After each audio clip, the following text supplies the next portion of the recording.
मेरे अपने परिवार के लिए दिल्ली में एक घर को छोड़कर बाकी सारी संपत्ति को जन सुराज के इस अभियान के लिए डोनेट कर रहा हूं। कोई भी चाहे पैसे की वजह से बिहार की गरीब जनता का जो ये आशा है ये रुकने नहीं दूंगा, चाहे इसके लिए जो कुछ भी करना पड़े, पैसे की वजह से ये अभियान रुकने वाला नहीं है।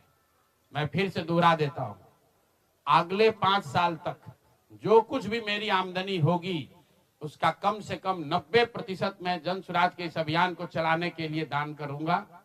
और दूसरा, पिछले 20 वर्ष में जो कुछ भी मैंने कमाया है, मेरी जो चल अचल संपत्ति है, उसमें एक अपने परिवार के लिए घर को छोड़कर बाकी सब कुछ जरूरत के मुताबिक जन सुराज को डोनेट कर दिया जाएगा।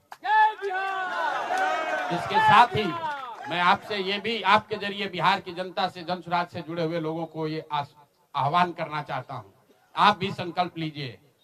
हम अपना 90% दे रहे हैं, आपसे 10% भी नहीं मांग रहे, लेकिन आज से जन सुराज से जुड़ा हुआ हर व्यक्ति, बिहार को इस मिट्टी से प्रेम करने वाला हर व्यक्ति, आप चाहे किसी दल के हो, किसी विचार के हो, कोई भी काम करते हो, एक मदद कीजिए अपने राज्य के बेहतरी के लिए, सुधार के लिए, व्यवस्था परिवर्तन के इस अभियान के लिए।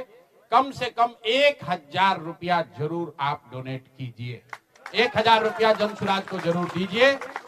अगर आप बहुत गरीब हैं, आपके पास 1000 रुपया नहीं है, तो समाज से चंदा करके दीजिए। लेकिन अगर आप जन सुराज में जुड़े हैं, जन सुराज के इस प्रयास की सराहना करते हैं, तो सिर्फ YouTube पर कमेंट करने से नहीं होगा, सिर्फ धक्का करके मेरे से मिलने से नहीं होगा कि भैया हम हमारे साथ, आपके साथ हैं। अब 1000 रुपया का कंट्रीब्यूशन आपको करना है। मेरा विश्वास है कि बिहार की 13 करोड़ जनता में से अगर 1 करोड़ लोगों ने भी 1-1000 रुपया का योगदान कर दिया, तो अगले 5 साल तक इस अभियान को कोई रोक नहीं पाएगा। इसलिए ये जरूरी है। और साथ ही अब आगे से मेरे से मिलने